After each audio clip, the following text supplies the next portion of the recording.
ஒரு எதிரியிடம் கூட நாங்கள் பேசலாம். தப்பு கிடையாது. ஏனென்றால் அவர் எதிர்ப்பவர் தான். ஆனால் வைகோ அவர்கள் கூடயே இருந்துவிட்டு துரோகம் செய்கிறவர், துரோகம் செய்கிறார் என்று தெரிந்த பிறகு அவரிடம் பேச வேண்டிய அவசியமில்லை. நானாக இருந்தால் பக்கத்திலே அமர்ந்து கூட இருக்க மாட்டேன். ஏனென்று கேட்டால், ஒரு கூட்டணியிலே பயிரப்பட்டுக் கொண்டிருக்கிற பொழுதே, அந்த கூட்டணி தொடர்ந்து கொண்டிருக்கிற பொழுதே ஒரு கூட்டணி கட்சியின் மீது விமர்சனங்கள் வைக்கக்கூடியவர்கள் எப்படி பேச முடியும்? எப்படி பேசிவிட்டு அவர்களிடம் முகம் சிரித்து பேச முடியும்? நீங்களே கையிலே கத்தி வைத்திருக்கிறீர்கள், குத்தப் போகிறீர்கள் என்று தெரிகிறது. தெரிந்த பிறகு உங்களிடம் நாங்கள் எப்படி பேச முடியும் என்றால் பேச முடியாது. எங்கள் தலைவர் முத்துவேல் கருணாநிதி ஸ்டாலின் அவர்கள் பேசாமல் இருந்ததுதான் சரி. பேசி என்ன நடக்கப் போகிறது என்பதுதான் என்னுடைய கருத்து. அவரே முடிவு செய்து விட்டார், எங்களை விட்டு போக வேண்டும் என்று முடிவு செய்த பிறகு அவர்கிட்ட என்ன பேச வேண்டியது இருக்கு? பேசாமல் இருப்பதுதான் சரி. ஓகே. இப்போ வைகோ அவர்கள் இன்னொரு குற்றச்சாட்டு வைக்கிறது என்னவாக இருக்கு அப்படின்னா, இவ்வளோ வருடமாக நாங்கள் இருக்கும் கூட்டணி கட்சியில எங்களுக்கு குடுக்கக்கூடிய இடங்களை விட, இப்போ வந்திருக்கக்கூடிய தேமுதிகக்கு அதிகமா குடுத்துருக்காங்க. ஸோ முன்னாடி இருந்த ஒரு பார்ஷியாலிட்டி பார்த்துட்டு தான் இருக்காங்க திமுகவினர்ன்னு சொல்றாங்க. அத எப்படி எடுத்துக்கிறது? அதன் அடிப்படையில் தான் குடுத்தாங்களா? எப்படி பார்க்குறீங்க சார்?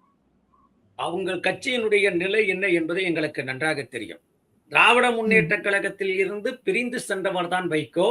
அவரிடம் பிரிந்து சென்றவர்கள் அத்தனை பேரும் திராவிட முன்னேற்ற கழகத்திற்கு வந்து விட்டார்கள். அவருடைய கட்சி இருக்கிறது, கட்சியினுடைய பெயர் இருக்கிறது, பெயரிலே வைகோ இருக்கிறார்.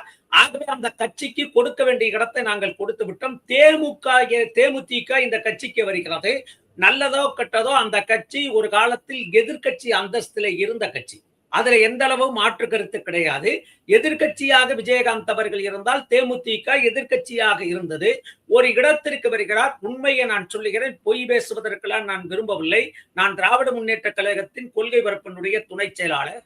தேர்தல் பிரச்சாரத்திற்கு நான் போன இடங்களிலெல்லாம் கூட்டணி கட்சியினுடைய கொடிகள் ஒரு 4 கொடியாவது வந்து எங்கள் கூட்டத்திலே பறந்தது என்று சொன்னால் அது தேமுதிக கட்சியினுடைய கொடி.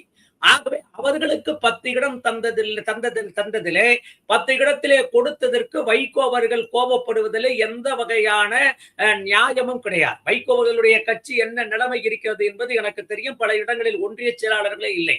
பல இடங்களிலே மாவட்ட செயலாளர்களே விருப்பம் இல்லாமல் இருக்கிறார்கள். பல இடங்களிலே நகர கழக செயலாளர்கள் இல்லை, கிளைக்கழக செயலாளர்கள் இல்லை.